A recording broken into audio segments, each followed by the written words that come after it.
Morning po. Ay, ito ngayon ang ating i-vlog ay patungkol po to sa isang congressman na graduating. Pero hindi pa rin titigil yung kanyang negosyo. Contractor kasi ito eh. Siya may-ari po ng AD Gonzales Construction Corporation. Marami na pinanalong kontrata yan sapagkat siya po ay congressman. Ngayon, 3 term na siya, ang pumalit sa kanya yung kanyang anak na si Mika. Si Mika ay nag-aaral pa yun sa ibang bansa at umuwi lang dito para kahit tapos nag-manage pa kanya sa kanyang mga negosyo, AD Gonzales Construction. So, ibig sabihin, pag magka-congresswoman siya, may conflict of interest na. Pero never mind the conflict of interest, patuloy pa rin ang kanilang negosyo.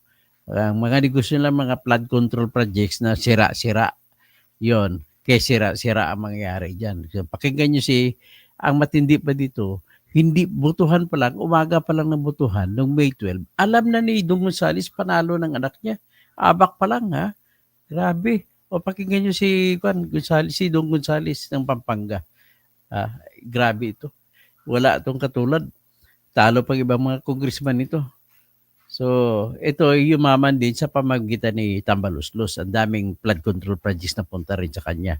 So, ito pakinggan natin si Aurelio Dong Gonzales. Ang papalit sa kanya ay si Mika Gonzales na anak niya.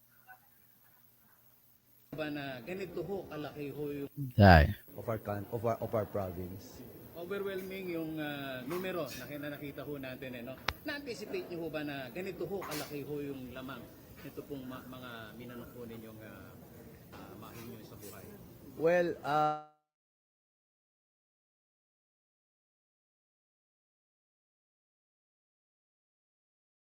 policies.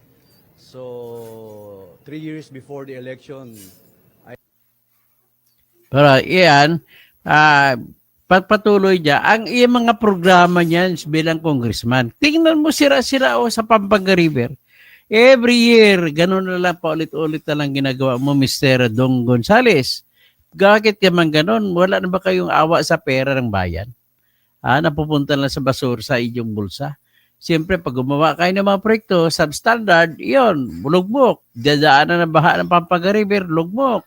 Tapos yung mga lupa dito sa mga bahay, lugmok din mga bahay. Anong klaseng congressman to? Kailan pa ba tayo magkaroon ng tamang congressman?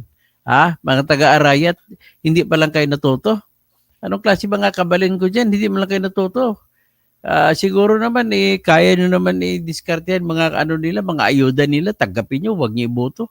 Grabe to si Aurelio Gonzales. O patuloy natin itong sira-sira na riprap niya. Magkikwento lang ako kasi walang sounds yan. Yan po ay sa gilid ng Pampanga River, sa part ng Arayat. So, tingnan mo ang haba, ilang daang milyon kaya ginastos niyan para sa programa na yan. O tapos sisirain lang naman. Dapat kung gumawa kayo ng proyekto, kagaya ng panlaban sa ilog na mga baha, dapat pagpermanente na. Ang problema ito, kakutsaban nyo ang DPWH. Yan ang pinaka-problema dyan.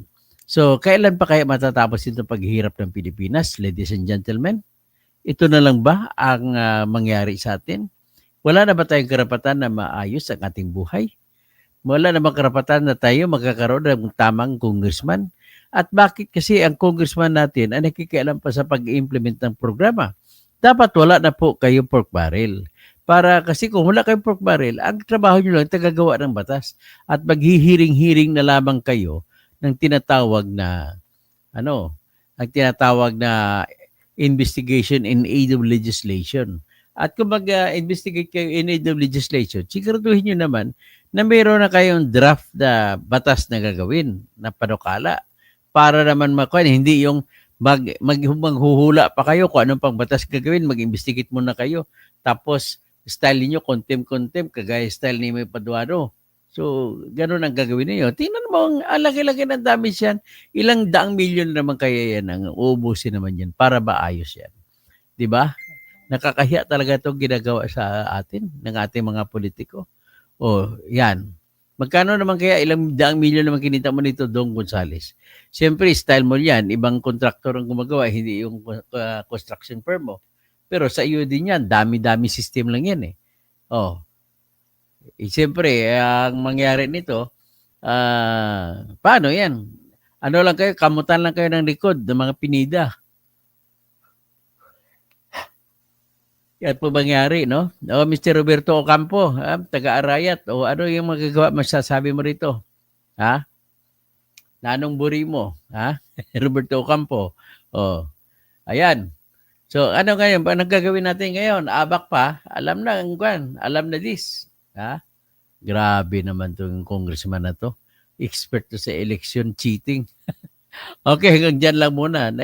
Binlang ko lang yan just for the purpose of the knowledge of everybody and hoping na yung makapal na mukha ni Dong Gonzales ay mababawasan, ibalik niya sa inyo yung kanyang mga kinita. Kaya lang binabalik niya sa pamamagitan ng pagbili ng boto. Yun ata ang mangyayari dyan. So magandang umaga po sa lahat. Hanggang dyan lang tayo.